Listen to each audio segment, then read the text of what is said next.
Oleh sebab itu kalau boleh jujur, gereja kehilangan generasi muda di ibadah karena gereja gampang menghakimi.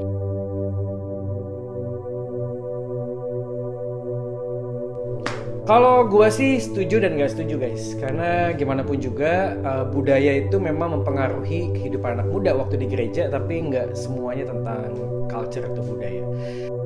Kita melanjutkan pembahasan tentang Mongol yang mengatakan tentang gereja setan dan juga anak pemuda yang tidak lagi mau ke gereja. Silakan pencet tombol like, share video ini, dan jangan lupa untuk subscribe channel YouTube ini karena subscribe itu gratis guys dan bisa mendukung pelayanan ini. Dan saksikan video ini selanjutnya.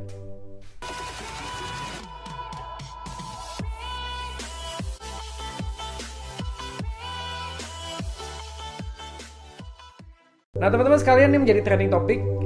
Beberapa teman juga share di grup tentang percakapan podcastnya Master Deddy Corbuzier dan juga Mongol, ya seorang komedian. Ada banyak kontroversi tentunya.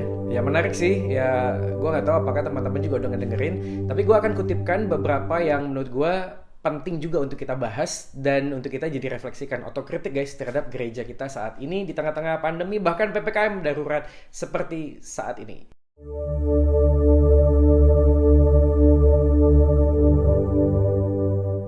Kita mendapatkan paling tidak dua hal. Yang pertama gue akan bahas gini ya, enggak sih, menurut gue setan tuh nggak ngajarin kita untuk berbuat baik.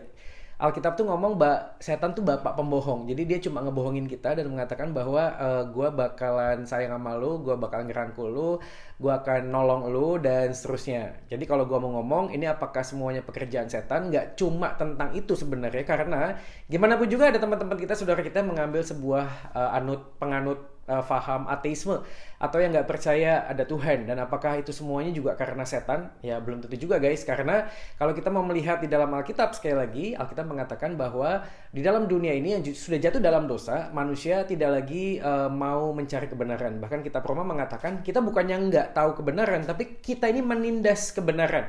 Jadi memang nggak semuanya melulu tentang pekerjaan mistik, tentang pekerjaan setan, tentang hal-hal yang sifatnya itu alam gaib dan seterusnya. Tetapi juga ada kaitannya dengan bagaimana mereka manusia ya khususnya setelah jatuh dalam dosa memang tidak lagi mau tahu tentang kebenaran. Di dalam kedagingan kita sedang mencari apa yang menurut kita itu baik, menurut standar kita sendiri guys. Artinya ini menjadi seperti kita ini menjadi berhala terhadap keinginan daging kita ya. Jadi kan kalau kita tahu dosa itu bukan hanya sekedar dilakukan oleh setan dan iblis, tapi juga apa yang menjadi kedagingan kita ketika Adam dan Hawa jatuh dalam dosa. Mereka dengan kehendak bebasnya sendiri memutuskan untuk tidak lagi mau mentaati Tuhan. Nah, jadi kalau kita mau melihat apakah gereja setan mengajarkan lalu kemudian kita bisa berbuat baik, itu adalah ajaran satanik, menurut gua enggak banget guys. Itu bukan tentang ajaran setan berbuat baik, karena setan bapak pembohong. Dia akan mencoba untuk menjerat kita dengan hal-hal yang memang kelihatannya baik ya. Sama seperti waktu gua ngomong dan hidup dalam sebuah panti rehabilitasi. Nah, di panti itu gua ketemu dengan satu orang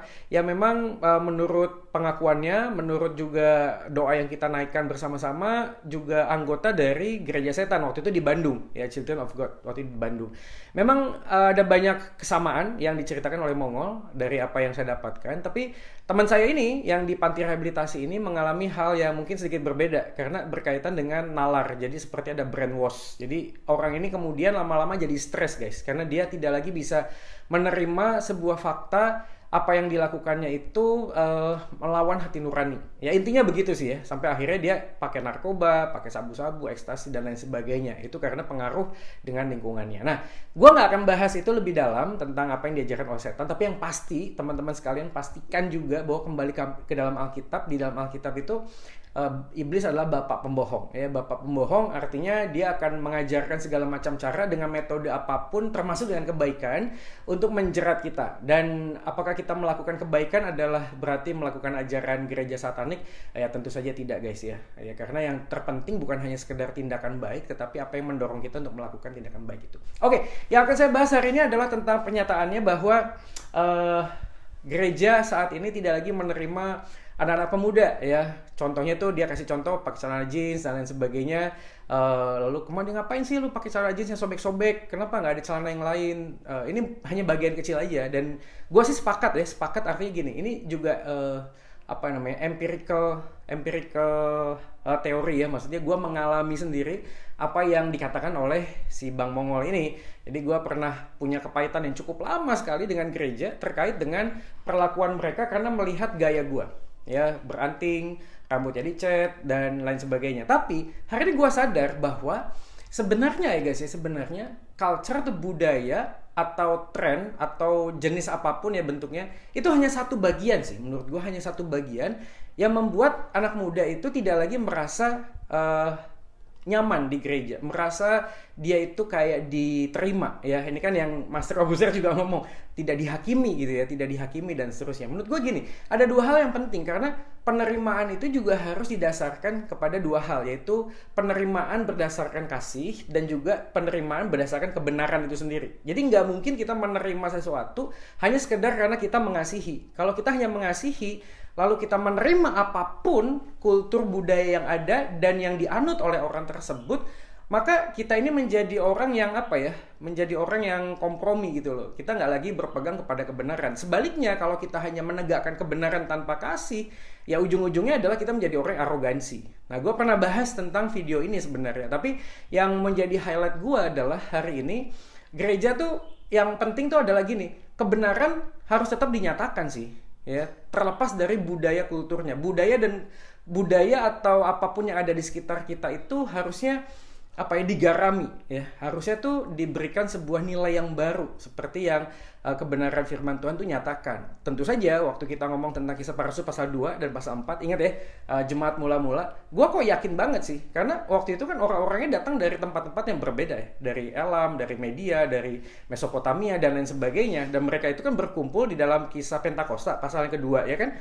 Nah, orang-orang ini kan dari berbagai macam daerah guys. Nah, waktu berbagai macam daerah, asumsi gue, penafsiran gue, mereka pasti membawa kultur mereka masing-masing, ya, termasuk juga mereka itu membawa ya cara berpakaian mereka masing-masing guys. Tapi mereka tetap bersatu, bertekun. Nah, bertekunnya dalam kasih, bertekun dalam ajaran firman Tuhan, dan Tuhan menambahkan jumlah mereka. Artinya gini, artinya panggilan kita, ya, apa namanya, panggilan agung kita, mengasihi Tuhan Allahmu dan mengasihi sesamamu, memang tidak ada tanda asteriknya, tidak ada syaratnya harus warna kulitnya sama, harus datang dari kota ini, harus sukunya sama, enggak, cara berpakaian sama, enggak juga gitu loh, enggak. Tapi itu beyond, melampaui. Artinya kita melihat orang tersebut sebagaimana Tuhan melihat orang itu.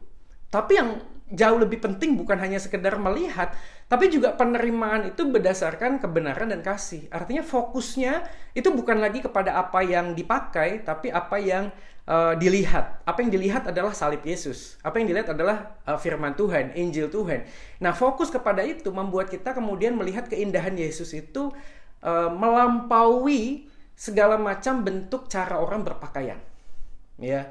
Dan bagi beberapa orang yang mungkin kita tahu, ya, kita sadar, mungkin karena memang kultur budayanya demikian, ya, kita nggak usah menegur pun sebenarnya. Kalau kita kembali kepada kebenaran itu akan memerdekakan dia. Artinya dia sendiri akan mengambil sebuah pilihan untuk tidak berpakaian sebagaimana pakaian yang biasa dia lakukan. Contoh. Nah, gue pernah punya temen nih, dia dulunya adalah orang yang suka dugem, ini seorang perempuan ya, suka dugem, dan semua pakaiannya tuh memang mini-mini guys, ya, mini, seksi dan seterusnya. Ya, di dalam sebuah kelompok CG, beberapa teman tuh memang ada yang mulai agak, apa ya namanya ya, agak risih ya, karena duduknya di susah, dia juga mau ngeliat tuh jadi serba salah, ngerti nggak lebih maksudnya guys ya. Jadi, dan kita apa yang kita lakukan? Kita belajar firman Tuhan sampai suatu ketika si perempuan ini juga seperti digerakkan oleh Tuhan untuk melihat cara berpakaian yang lebih baik.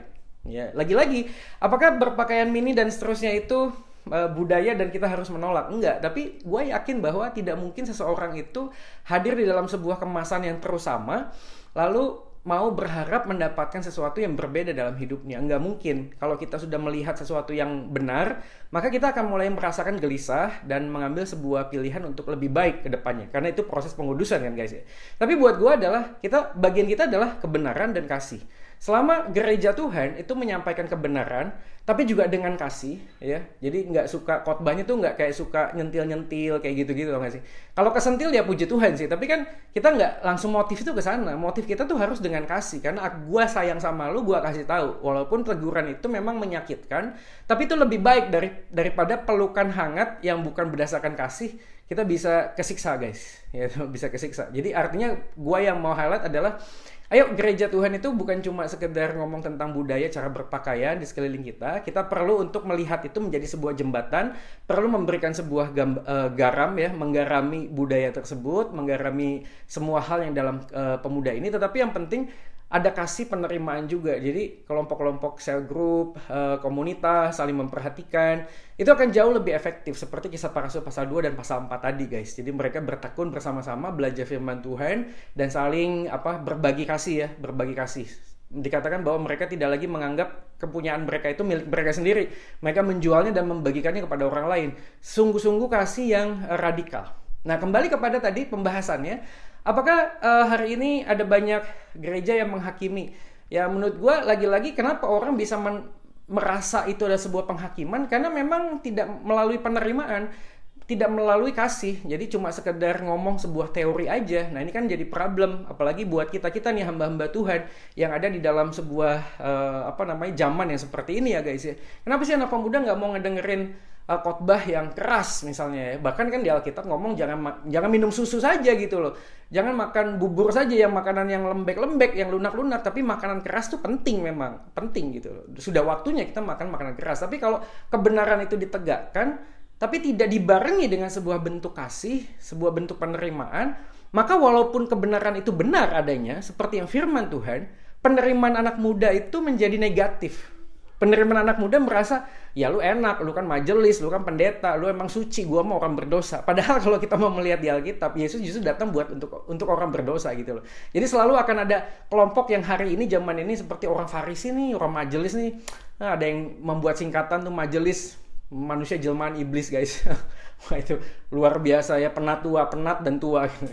Karena memang kita ini kurang merangkul. Nah, waktu kita sudah merangkul, kebenaran itu tetap dinyatakan. Jadi buat gua, apakah gua setuju 100%? Enggak juga, tapi memang ada benarnya ya. Kita juga udah tahu ada sebuah buku gue lupa deh, anak buahnya Barna Group yang mengatakan bahwa ada banyak anak pemuda juga kayak withdrawal menarik diri dari gereja ya. Tapi buat gue lagi-lagi bukan masalah pakaian, bukan masalah penghakiman, bukan masalah tentang diterima dan seterusnya, tapi tetap dua hal itu menjadi penting, kebenaran dan juga perlu ada kasih ya. Keduanya ini perlu dinyatakan. Dan ayo kita di dalam kondisi PPKM darurat ini, gereja-gereja Tuhan harus mulai merapatkan barisan ya, memikirkan ulang tentang panggilan kita, media sosial, YouTube seperti ini. Kita perlu masuk, perlu menggarami. Paling tidak anak pemuda itu tidak diajak untuk jangan ini, jangan itu, tapi diberikan opsi, diberikan banyak pilihan supaya mereka dengan kebenaran yang mereka tahu dan Allah Roh Kudus memimpin mereka dengan hikmat bisa mengambil keputusan mana yang benar, mana yang nggak benar gitu loh. Karena kita nggak mungkin mengantisipasi semua informasi, semua ajaran apapun bentuknya di dalam media sosial, nggak bisa. Yang kita bisa lakukan adalah kita terjun sebagai pemain, masuk ke dalam medan perang dan memimpin ya anak-anak pemuda kita untuk melihat dengan kacamata yang benar seperti yang Alkitab nyatakan.